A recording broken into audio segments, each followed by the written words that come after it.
thème souhaité, la place du noir dans la société turque. Pour répondre à cette question, nous allons situer le contexte historique de la présence des noirs en Turquie et parler de la situation actuelle des noirs en Turquie. Bonjour à tous, je suis Eman Guesson, étudiant en communication depuis plusieurs années. Alors aujourd'hui, il m'a été posé de savoir quelle est la place du noir dans la société turque. Nous allons d'abord parler du contexte de la présence des noirs en Turquie. L'histoire des noirs en Turquie est longue et complexe. On trouve des traces de présence noire sur les terres turques depuis des siècles.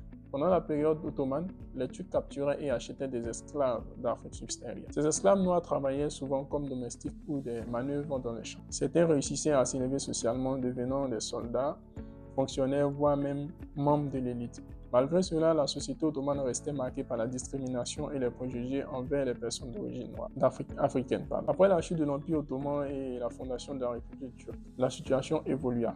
Les frontières changeaient et les populations se mélangeaient. Aujourd'hui, il n'est pas toujours facile de retracer l'histoire de chaque famille, mais il est clair que le sang africain coule dans les veines de nombreux Turcs. En ce qui concerne le contexte historique, comme vous venez de l'entendre, quand la Turquie était encore l'Empire ottoman à l'époque, des Noirs avaient été déportés ici pour travailler comme domestiques et manœuvres dans les champs. Et donc, comme on le dit chez nous, le mouton broute là où il est attaché. Certains Noirs ont eu à se mélanger avec des Turcs d'origine, à faire des métis et tout, ce qui a fait que donc, beaucoup de Turcs ont des origines africaines. Après, lorsque le métissage se fait, quand un Noir et une Caucasienne, on va dire, se rencontrent, c'est un métis qui sort. Donc, au fil du temps, voilà, génétiquement, des traces vont rester, mais la peau va faire que la personne qui sortira après sera de peau caucasienne. Voilà. Le côté africain va se perdre après. Donc, il y a aussi ce facteur. Ça, c'est ce qui concerne le facteur historique, le volet historique de la présence des Africains en Turquie. Et on trouve toujours des traces de cette population afro-turque. Si vous rentrez à Izmir, actuellement, vous pouvez trouver des afro-noirs turcs qui sont des descendants des esclaves qui avaient été déportés dans le temps pour travailler en Turquie comme domestiques, comme manœuvres, certains d'autres même qui ont pu occuper des postes importants dans la société ottomane à l'époque. Donc ça, c'est ce qui concerne le contexte historique de la présence des Noirs en Turquie. Pour parler maintenant de la situation actuelle des Noirs en Turquie, il faut dire que être noir, être étranger, voilà, ces 10 dernières années en Turquie est devenu compliqué. Il y a peut-être 10 à 11 ans de cela, nos dénonciers qui sont arrivés nous disaient que quand ils étaient à l'époque, ils étaient des objets de curiosité. On les touchait pour voir si la couleur de la peau quittait. On prenait des photos un peu partout avec eux, on leur posait plein de questions et tout. Et surtout, on leur demandait surtout la taille du canon. Parce que dans leur esprit, les hommes africains sont des gars qui détiennent des armes lourdes. Vous avez compris de quoi je parle.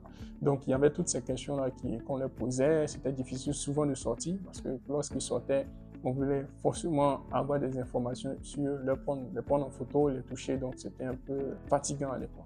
Mais 10 ans, 11 ans après, la situation a véritablement changé. Et tout cela est dû à plusieurs facteurs, entre autres la situation économique du pays. Vous savez, de façon générale, pour les pays qui sont nationalistes, lorsqu'il y a un problème, c'est tout de suite les étrangers qui sont visés. Ce sont les étrangers qui sont mis en cause. On dit que les étrangers sont à la base des problèmes du pays. Les étrangers font n'importe quoi ici, les étrangers ci, les étrangers ça.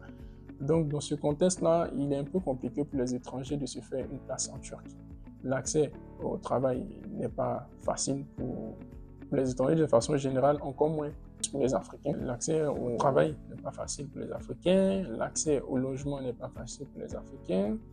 Ouvrir un compte bancaire, même très souvent, c'est compliqué. En ce qui concerne le logement, tu peux appeler un agent immobilier, tu échanges avec lui, il va te demander est-ce que tu es étranger. Quand tu dis oui, il te dit bon, malheureusement, on ne donne pas de maison aux étrangers et tout, donc désolé. Voilà. Et souvent, lorsque tu trouves même une maison, on te demande soit de trouver un garant turc, soit de payer un loyer qui est supérieur à la normale. Donc, ce sont un peu ces choses-là que les Africains, les étrangers de façon générale vivent dans ce pays-là. Je ne suis pas en train de dénigrer un pays, loin de là, je suis en train juste d'exposer des faits. Voilà, ce dont je parle, ce sont des choses qui sont arrivées et qu'on voit tout le temps. Donc, je me fais fort dans cette vidéo-là de vous donner les informations de façon transparente afin que chacun puisse tirer ses propres conclusions. Il y a aussi l'histoire de la jeune demoiselle Dina, voilà, la jeune étudiante gabonaise qui avait été retrouvée morte Il s'est avéré que la justice turque a abandonné, sinon a reconnu le principal suspect dans cette affaire-là a été reconnu non coupable par les autorités, les chefs d'accusation qui lui étaient reprochés.